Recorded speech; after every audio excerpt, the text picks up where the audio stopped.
So we have a big debate going on. Is a truck a car? A truck is a car. Truck is a truck. Is a truck a car? No. Nope. Truck is not a car. Is a truck a car? What? Is a truck a car? No. No. No, absolutely not. What planet are you from?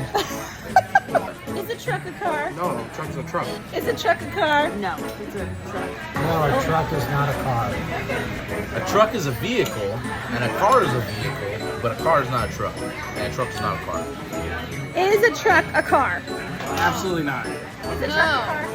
No. Is a truck a car? Nope. Is a truck a car? No. Truck a car? No. No. Is a truck? No, absolutely not. Is a truck a car? No. Oh, I can't see it. No. No. What do you think? Is a truck a car? Yes. Don't make me say this. Is a truck a car? Don't make me do it. Is a truck a car? Stop. They're both vehicles. They're In both Australia, vehicles. they're used, so they're a car truck, which it's, you know, I mean, if it's Australia and it's a ute, it's a car truck. So, Well, you heard it here first.